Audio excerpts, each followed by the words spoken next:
Hey everyone.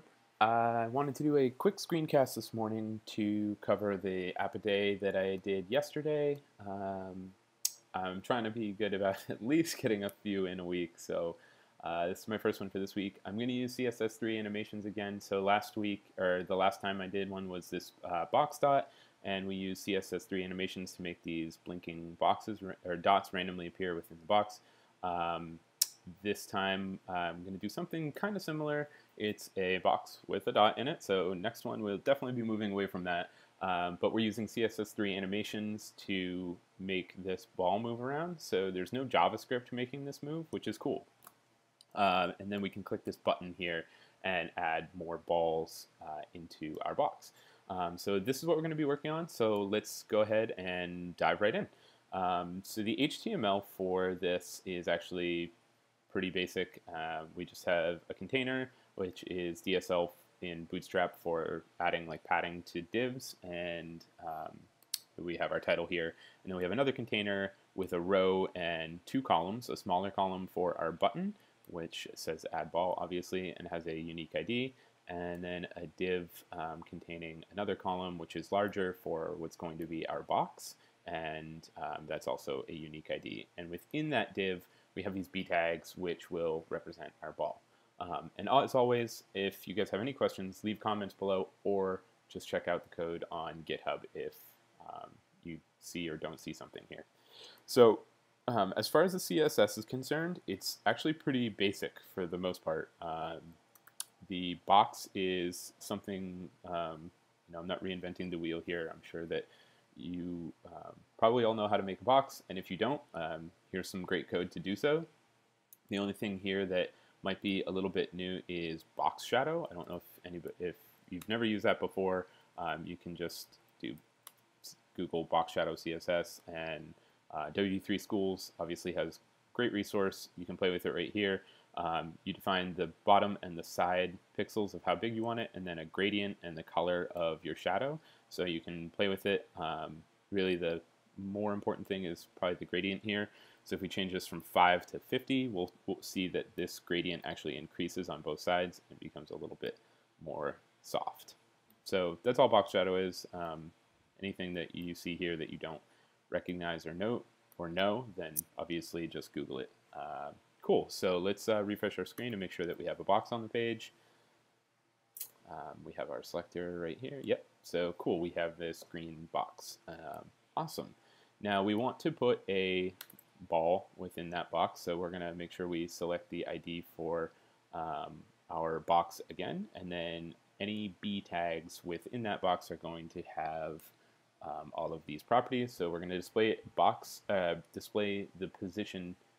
The display will be block and the position will be absolute, which will allow us to have our dot essentially appear within our box. So if we refresh our page here, dun, dun, dun, ta-da, we have our little blue ball. And just remember, border radius is the thing that gives us our circle. Cool. So now the fun stuff, we're going to add our animations. So to add our animations, we're going to say WebKit animation, and we have to define the function that's going to be called. So we want to have our ball move on an X and a Y axis. So as it's moving back and forth, it's also moving up and down, which will give it the appearance of moving in diagonals. So if we say we have two functions, we'll call one move X. We'll start there anyway. And then we want to give it a time, just like the blinking dots from last time. We want to give it a time of how long that duration is. So let's say we're going to use 4 seconds for right now. And then we also want to give it a timing function. And you should definitely read more about timing functions. Timing functions are optional. It defaults to, I believe, ease, but we're going to use linear, which just gives it a smooth acceleration across the whole thing, whereas there's also ease in and ease out, so it has like more acceleration at the beginning or the bottom or at the end, etc. So check that out, read more about CSS3 animations. So we're going to say linear, and then we're going to define the seconds for our timing function. We're just going to give it 0 because it doesn't need any seconds. It's just a straight shot and even. We're going to say how many times do we want this to happen? Infinite. And the key to making it bounce back in the opposite direction is going to be the word alternate. So once it hits the end of its cycle, it will alternate. Now, obviously, if we refresh the page, we're going to see our dot doesn't go anywhere. It's just going to be sitting there because we haven't actually called our function yet. So we're going to say at WebKit keyframes, and then we're going to call our function name, which we called moveX, right? So we say moveX, and then we're going to want to tell it to move from one position to another. So we're actually going to use that exact wording. We're going to say from its left position of 0 pixels, which we can just define as 0. We can say go to the left position of, we're going to use a percent for this because this is its ending result. So when it alternates, it will go back the other way to 99%. And the reason we're using a percent is because we're actually dynamically shaping our box as well to be 80% of the screen. So we never know what our ending pixel result will be. So we want to make sure that we use 99%. So if we use 100%, it would go not to the edge here, but more to the edge like over here. And it would look like the ball disappears. We want to give it the look of bouncing off the edge. So let's refresh our page and actually see if our ball is moving back and forth. Awesome. Cool. And let's make sure that it hits the edge. It does. Great. And hits this edge. Cool.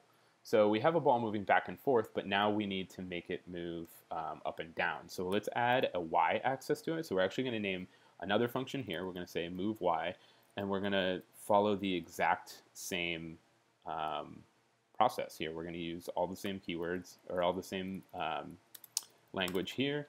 And the only thing I'm going to change is, because we're working in a rectangle and the up and down is a little bit shorter, we're going to change this to 3 seconds so it appears a little bit more even. And more often than not, we'll probably have a rectangle. So let's make sure that we also call our left. So at, we'll say WebKit keyframes move y, and then the only difference here is going to be obviously the function name. We're moving y now instead of moving x, and then we're going to want to move from, instead of left, we're going to move from the top. And again, this could be bottom and right or bottom and left. I mean, it really doesn't matter. It's up to you to define that. We're going to say 0. And this one we can use a hard pixel count because we have a hard pixel count for our height. So when you're hard coding it, it's not dynamically changing. You have that luxury, so we can say top. We're going to say 480 pixels because we have a 20 pixel ball. So if it was all 500 pixels, it would appear like it's going off the screen. So we're going to use 480. And let's refresh our page and see if we get our Y movement. And we're not, so we're missing something. You have to actually, when you're defining your endpoint, make sure that you use your actual pixel count. So I need to actually hard code in the pixel count. And there we go. Now we have our Y movement. Awesome. So I hacked this code together last night, so I'm going to copy in the rest of my code here to account for all of the other browsers. So Mozilla and Internet Explorer, and then a default. So we'll just copy this and move this over to here. Fix our indentation, and then we'll make sure that we grab all of our animations here.